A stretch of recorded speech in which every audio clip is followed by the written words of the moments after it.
Hello and welcome back. We hear all the time in the world that it's all or nothing.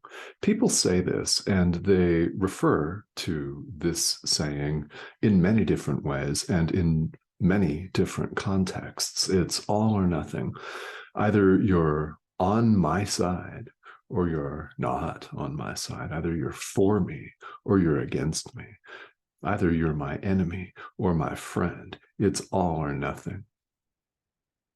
And we often hear this in a deeply threatening context from other people. We hear it from our political leaders, don't we? No matter where you happen to live in the world, there has been a world leader, probably in the last couple of minutes, that has insinuated that or said that or attempted to get someone or an entire nation onto their particular side. It's defining and defending personal territory that's the context for this a lot of the time.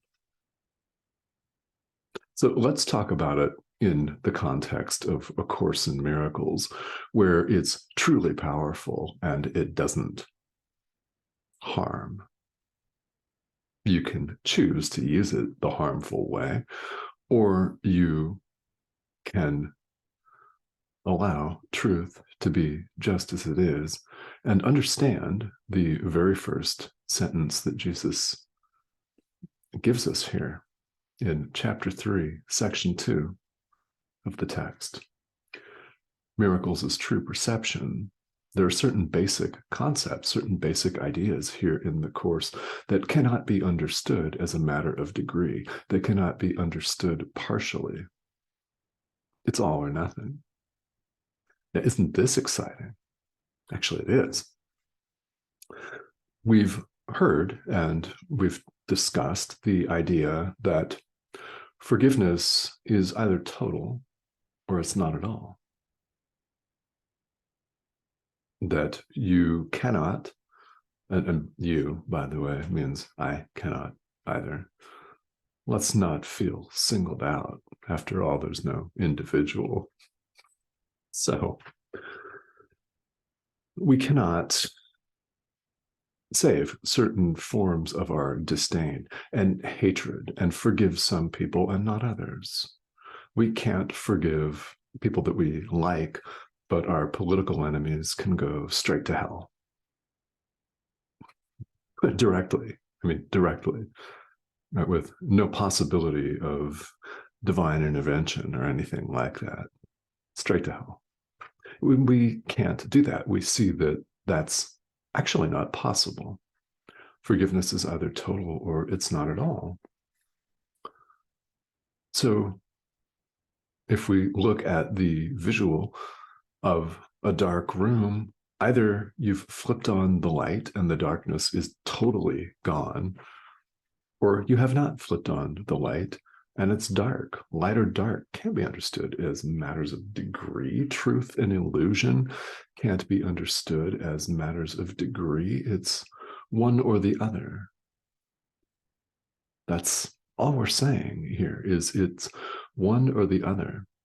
We have a choice. Another way of looking at this, we have a choice in the present moment between the thought system of the ego or the thought system of the Holy Spirit, which is presented in this course. We have that choice moment to moment. And we're invited to choose the one that's real, the one that leads to happiness rather than keeps us in suffering, one that leads to the peace of God. Actually, it's who we are, and we've simply blocked our view of that by placing all of these illusory barriers in the way. So in the preface of A Course in Miracles, Jesus refers to it as removing the blocks to our awareness of love's presence being who we are. And we simply set the ego aside to restore our awareness. And that's why spirituality is commonly viewed worldwide as an undoing. It is that. We're undoing the ego. And this idea is designed to be very, very helpful, that it's either light or it's dark. You either have forgiveness or you don't have it. And you may think that you don't need or you don't require that kind of simplicity, but we do. You do. We all do. It's very helpful to us because what have we done? We have created in our ego identification, we've fashioned a world of utter complexity, of degrees, of shades, and distinctions. We've categorized and subcategorized and divided and subdivided our experience to the point where we're literally stunned, dazed and confused. We're invited to commit to one, love or fear, God or the ego, light or dark.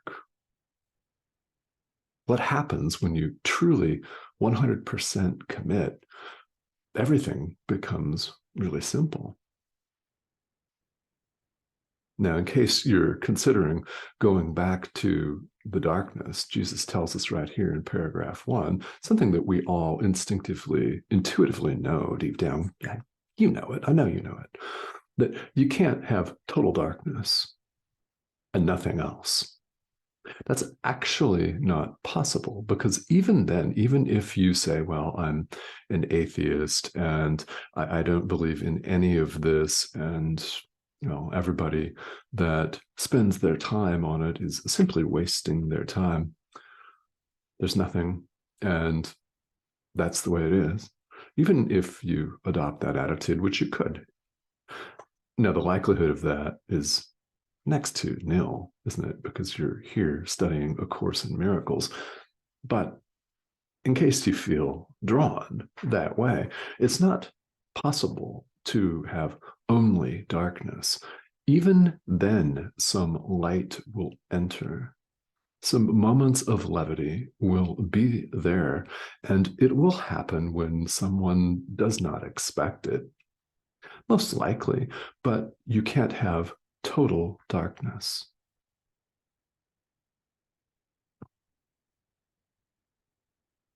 Can, however, have total light. Only God is. Period. Mic drop.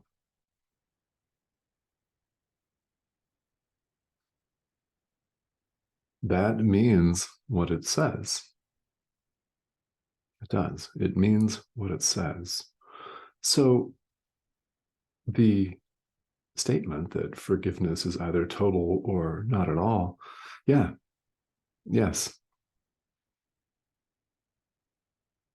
We're invited to commit. Total commitment. If we don't totally commit, what happens? Our minds are torn. We're scattered. We're confused. It's natural. I mean, think of a situation in your life where you wanted to commit to a particular course of action, say a job or a romantic partner, and you just went through it in your mind. Any overanalyzers out there? Yeah, you went through it and you went through it, and that's a state of stress, isn't it? It's a state of struggle, because without making a decision, without making a total commitment, we struggle. It's stressful. So we're invited to de-stress ourselves. Yes, I invite you to de-stress and make the commitment.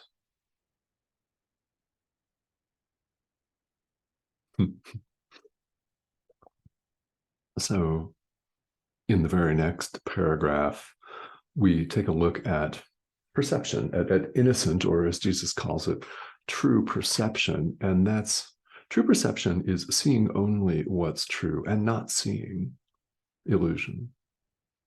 That's what we're working on here.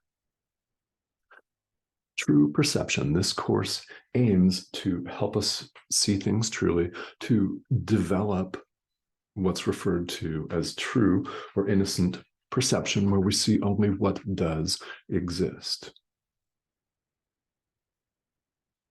And from there, from that true perception, this course reassures us that God takes the final step himself. So perception is all an illusion, isn't it? Because it refers to a couple of concepts, self and other. Who perceives and what do they perceive? Yeah. Another way that this course talks about it is this course refers to in many places as the real world, our perception, our true perception. We see the so-called real world, which doesn't last long before we're absorbed back into, I don't know, where we've always been and never left, God. It's referred to in the course as God taking the final step himself. Knowledge is beyond perception. Our true state is beyond perception, which involves a subject and an object. However, we're awakening in clarifying our perception, in learning to see, perceive truly. We're exchanging hateful and hostile dreams of separation and fear for a loving dream. The loving dream precedes our awakening. That's all.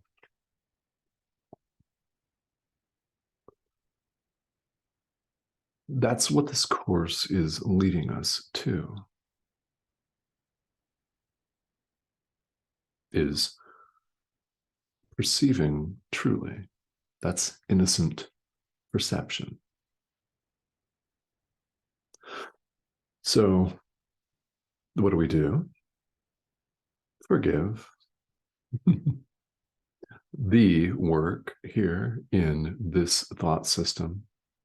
We get in touch with our inner teacher and invite our inner teacher to direct our forgiveness and give over our entire experience to our inner teacher for guidance. It's a process of learning to relax and trust. And if it sounds simplistic, too simplistic to say that it is indeed all or nothing, that's all right. So be it. Spirituality is very, very simple. What we need to do is bring our willingness to accept that it's simple, that we've made this world of complexity, and complication does not bring us the peace that we all deep down seek. You may feel really peaceful and blissful and hot and sexy and on top of the world one minute. What happens the next minute when your world is upended, overturned? Because it happens very, very quickly, doesn't it? We alternate between feeling wonderful and absolutely awful, and every apparent gradation in between. what happens when we firmly commit to truth is we begin to have a different experience. What will this look like for you? I don't know. Try it. Get in touch with your inner teacher and find out for yourself. Because there's no strict formula for it. We're appearing to have a different experience here in the world, and we are encouraged and invited to get in touch with our inner teacher for guidance and direction. Because the forgiveness lessons and opportunities that I may have in the next 15 minutes are likely to be different on the surface from yours, yet the content is the same. The form, the outward form, the person or situation you're forgiving differs from person to person. That's only the exterior. That's the outward content, the outward form, the content, the core of it, the essence of it is exactly the same. And my hope is that you'll find it encouraging that this really is an all or nothing, very simple, it's a simple proposition. It's all or nothing. I hope that you find that encouraging, because when you make a total commitment to truth, your experience begins to change.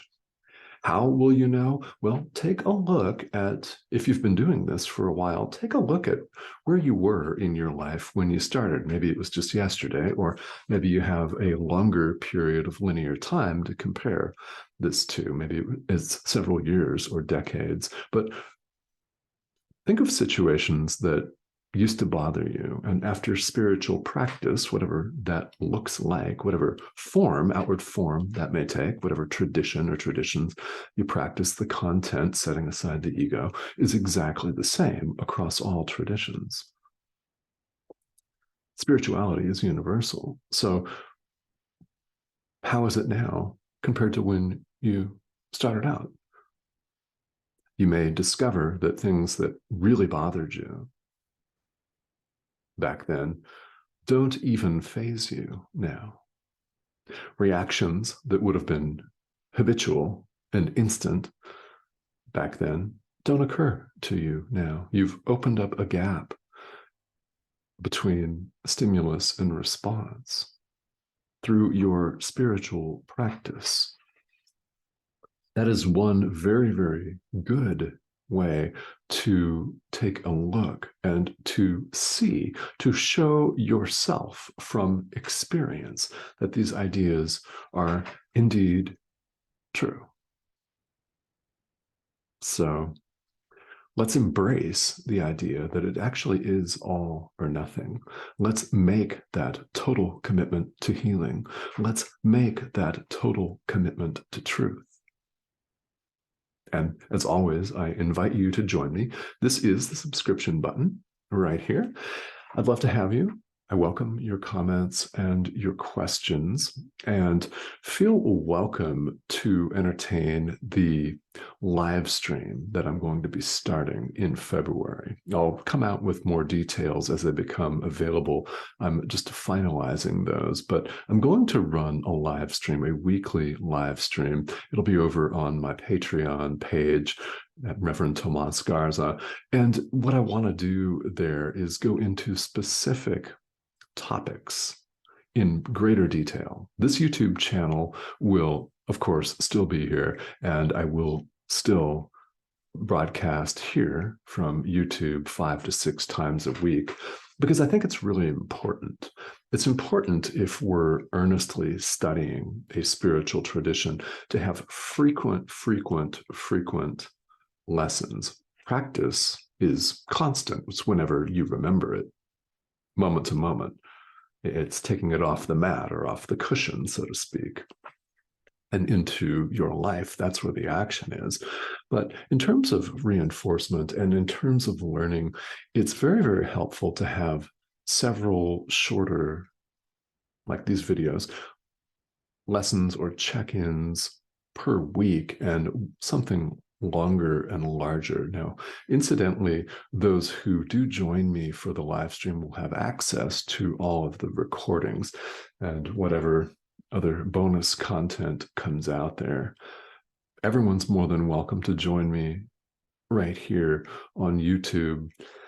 And I really appreciate your sincere commitment to your practice.